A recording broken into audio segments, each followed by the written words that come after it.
it's 8 o'clock, and when it's 8 o'clock, we begin with our Selihot series.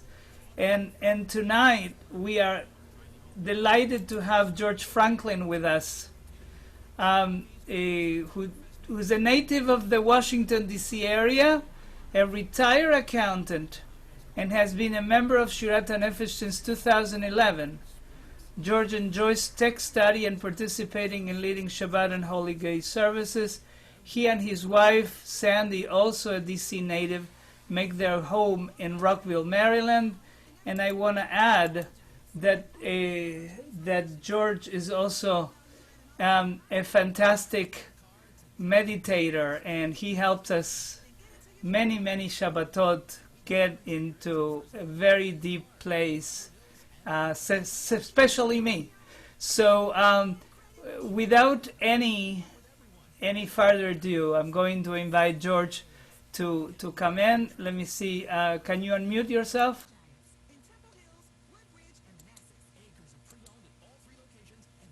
There you go. Okay.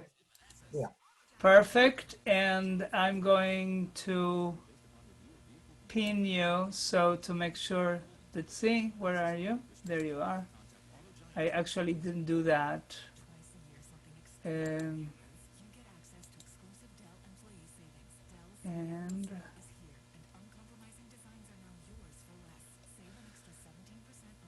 yeah, I don't know why Karen is just in the forefront, but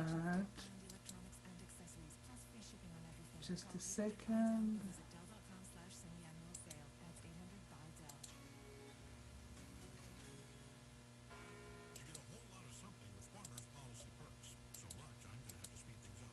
Let me see. Oh God.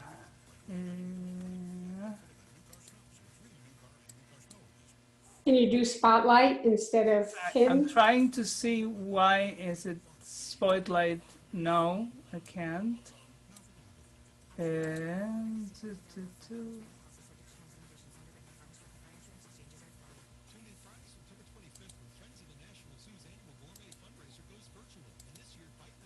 Oh, it's amazing. Both of you come together. I don't know why. Anyway, I'm gonna see. It's just impressive. Can I help, Ramon? What are you trying to do? I'm trying to make sure that Karen is not the one that is going to be doing this session, and she comes out, I guess, the power of her personality. Yes, there you go. And I can't, yeah. Do you need to switch hosts or make somebody a co-host? Or? No, what I need is to get Karen out of being pinned, and somehow, there you go. All right. George, my apologies. Somebody definitely has a browser with a tab open that's playing some audio, if you could just check. Yeah. So, I'm glad I'm off the hook. George, please. Would you like to sing for us first? Yes. Okay. Whenever you want. Yes. Would you go ahead, please? Do you like to sing Agadelkha? Yes, I think that would be a good start. Yes. Good. You. All right. So let me show everybody they can have. So this is this beautiful piyut that goes like this. Agadelkha, Elohei chol neshama, ve'odecha berov pachad ve'ima, ve'omdi betoch ke'alach tzur leromem, lecha echra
צדל בלימה היו חליש חקור את סוד יצרו ומי הוא זה בכל קטמה וימה מרום עמו עלי כל פה ולשון אשר הפליא והסחול בחוכמה אשר הפליא והסחול בחוכמה ויתגדל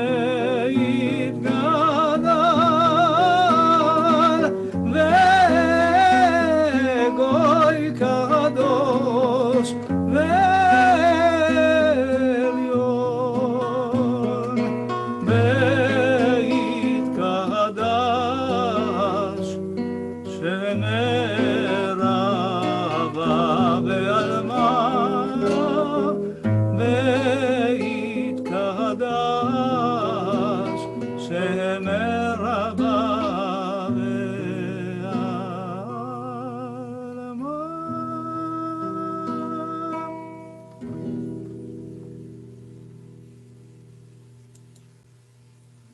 Well, thank you, Hazan Ramon, for that beautiful rendition You're welcome. of Agadelkha. I'd like to dedicate my presentation tonight to my teacher and friend, Hazan Ramon, who, with all the other things he does for us all year round, has put in the time and effort and creativity to make this whole Selihot series possible for us. Now, this piyut was written by the great Bible commentator, poet, and scholar, Rabbi Abraham Ibn Ezra. He was born in Tudela, Spain in the year 1089 of the Common Era, and he spent much of his life from 1140 till his death in 1164 traveling in other countries. He was knowledgeable of mathematics and astronomy in addition to his Judaic scholarship. As a Hebrew grammarian, he was known for his very close reading of the Bible, emphasizing understanding the piyut, the plain meaning of the text. And I think we can best appreciate this piyut as well as honoring the memory of this great scholar by giving his writing the same close reading, the close attention as he devoted to text study. So we're trying to do a couple things here tonight. First of all, we want to really drill down into the poem and discern the best we can what Rabbi Ibn Ezra was trying to tell us. And secondly, we want to judge each of us individually how this is useful to us, how it might help us in this season with our inner work of Teshuvah.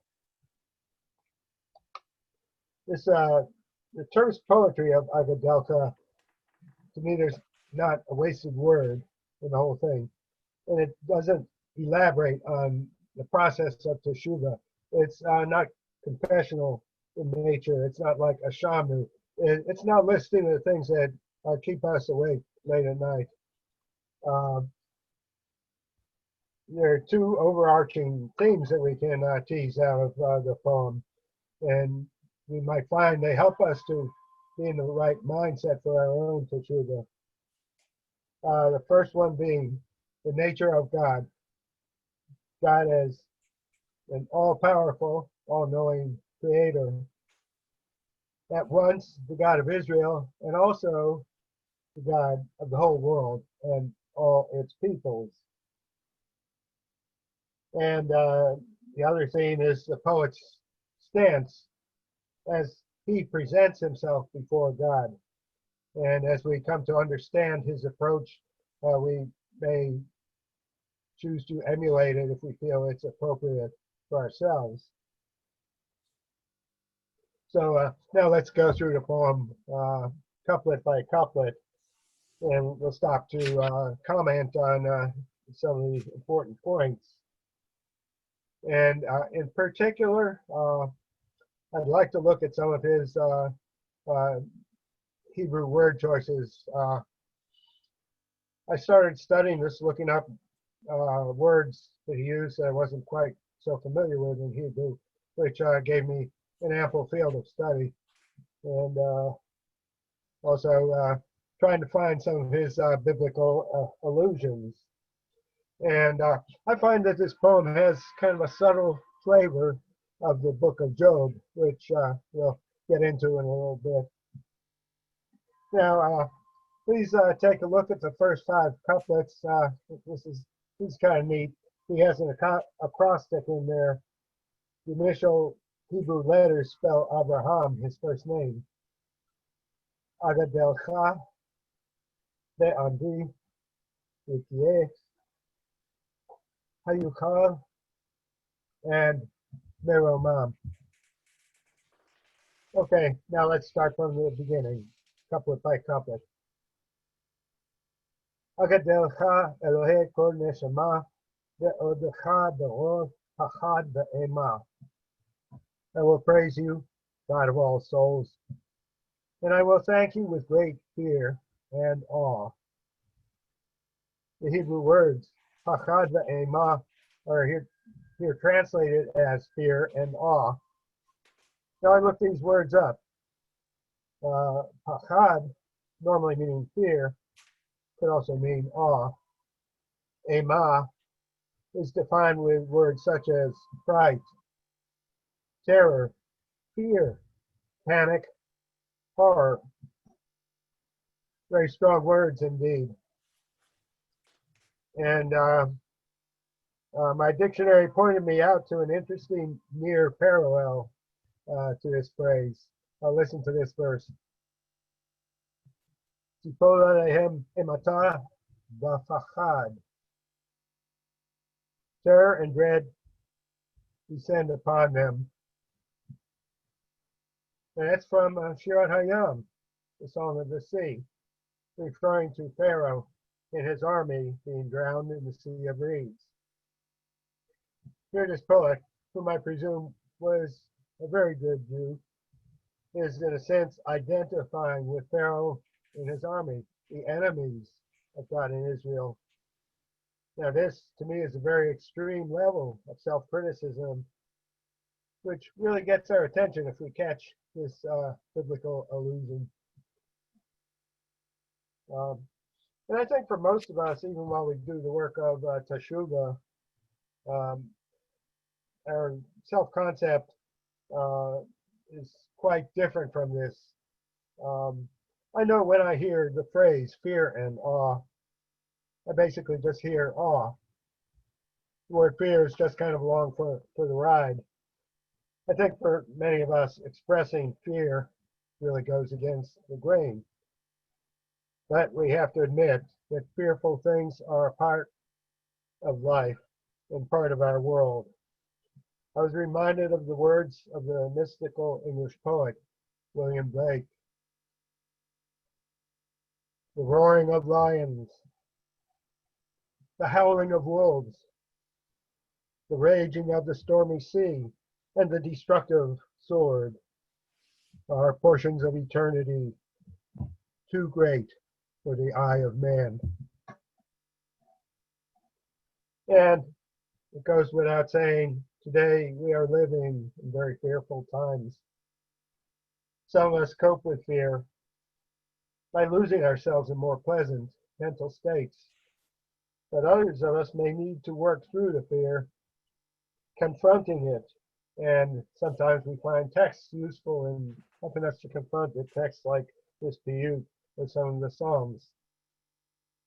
Now, maybe this is the exact piyut that we need for this year. Moving on to the next couplet. Omdi toch kehalcha tzor le'omem lecha ekra ve'akov rosh ve'koma. As I stand among your worshippers, Lord, and exalt you, before you I will kneel and bow head and body. Body here translates the word koma, which I thought was an unusual usage. Koma means height or stature, giving us the image of the poet as a man who stands tall and proud, but now he's humbling himself. His humility all the more evident in the contrast from his customary stance. Vikielon halo nata benita ve'aaretz yistada al benima. The high heavens, has God not stretched them forth with speech, and earth founded upon nothingness? Here the poet cites God as creator, creating the world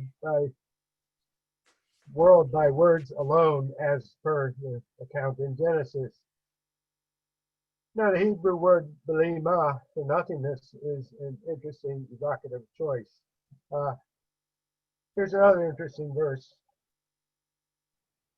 Note safon al tohu, tole eretz al belima. He stretches out the north over the empty space and hangs the earth upon nothing. That's the book of Job, chapter 26, verse 7. This verse from Job emphasizes the utter contingency of the world and its inhabitants hanging upon nothing. We are at all times totally dependent on our Creator, and I believe Rabbi Ibn Ezra has really captured this same concept here. And going further with the analogy to Job, in our first couplet, Rabbi Ibn Ezra was identifying with Pharaoh's troops. And now he's sort of identifying with Job, I think, the totally righteous man who was brought low by multiple disasters. Quite a switch. When we do teshuvah, we can indeed vacillate between extremes of self-condemnation, really being down on ourselves, and self-justification. I think for most of us, hopefully we come out in the end with an honest heshbon, which self-accounting, which should probably be somewhere in between the extremes. So here, Job brings us to the whole subject of theodicy, the problem of suffering and evil.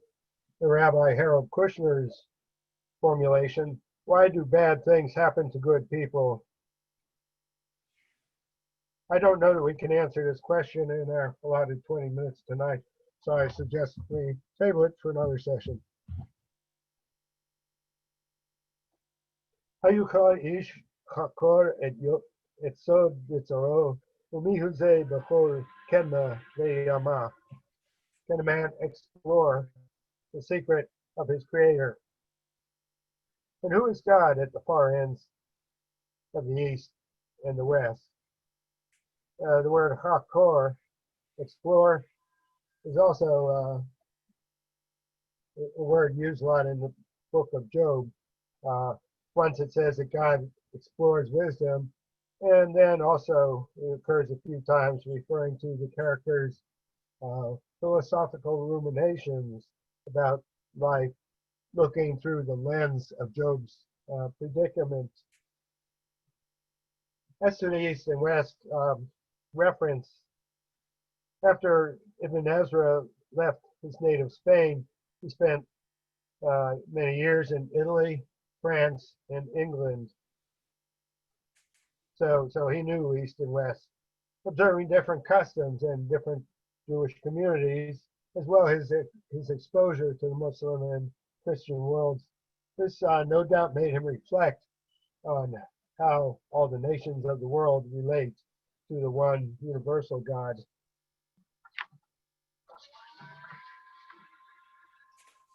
And this is not inconsistent with some of the currents of thought of his day. He was a near contemporary of Maimonides. He died when Maimonides was a young man. And we know that Maimonides recognized Islam and Christianity as legitimate monotheistic faith, not idolatry.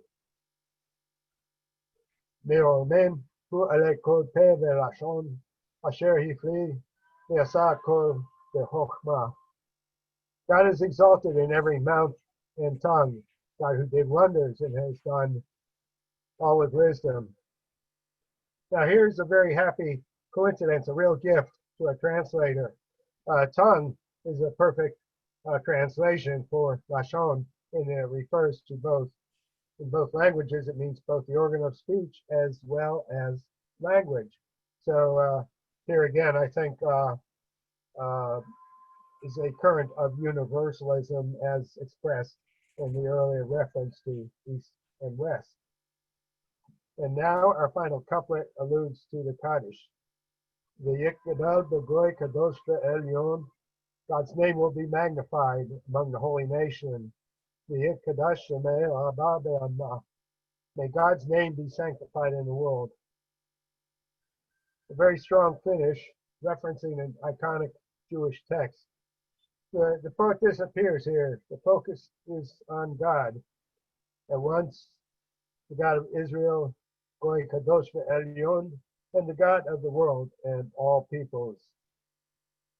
Well, now I'd like to give the microphone back to Hazan Ramon for his final remarks, and we have a YouTube video with an additional rendition of this piece. Thank you. So thank you, George. It's very common. This particular text is also called a reshut, a poem that asks for permission. And if you all noticed, the last two lines, as you well said, have to do with the Kaddish that actually is going to come immediately after. And the poet is asking for permission to be able to recite it. And so it's not unusual in the same way that Nishmat Kol Chai and other places include the same ideas. And sometimes they are bakashot, they are requests, and sometimes they are selihot, as well as we are experiencing. And for that, I want to take you now to this beautiful Iranian melody for this text. So let's see. Do this.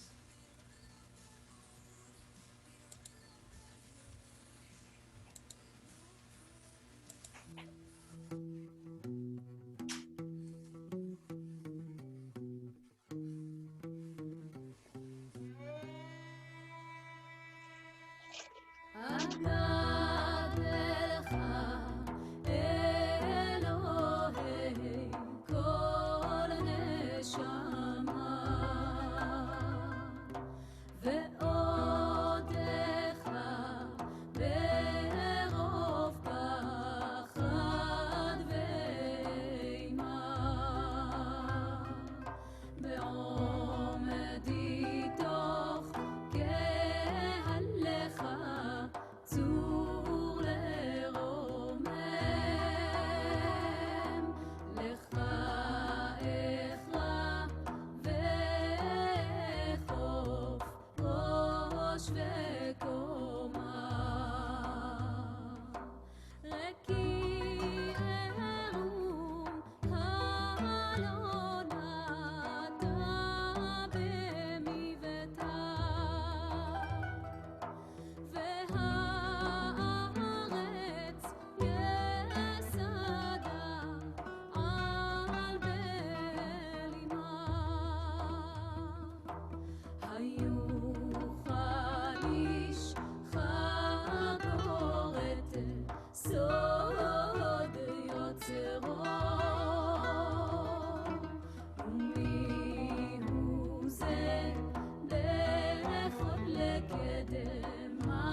So I think you get a good feel of this beautiful Iranian rendition of Agadelkha. We can listen to it the whole night, I'm sure, but we want to make sure that we keep our Selihot series short and sweet. So we want to thank you, George, very much for this beautiful presentation of Agadelkha. Beautiful poem, beautiful music. What else can we ask to be inspired on this Chodesh Elul and approaching Rosh Hashanah, that in case that anyone is not aware yet, is coming this Friday night. I hope many of you actually joined us at Shirat HaNefesh. I also want to say to you that tomorrow night we're going to be having a different type of a session. We're going to be looking at music for the service of Neilah, the service that concludes the Yom Kippur. We're going to begin with Ptach Lanu Sha'ar, with the poem that asks for God to keep opening the gates. And then a contemporary version, actually from 2008, of Timchalli by an American composer that moved to Israel when he was about 14 years old, and that it has gone around, not only around Israel, but around the world. So with those words, I hope you all continue getting inspired during this night. And so I say to you, Laila Tov, may you all have a beautiful, beautiful ending of the evening. May we see you tomorrow night. Laila Tov. Laila Laila Tov. Tov. Thank you, George. Beautiful. Thank you, George. Thank you. Bye-bye. Thank you. Beautiful. Laila Tov.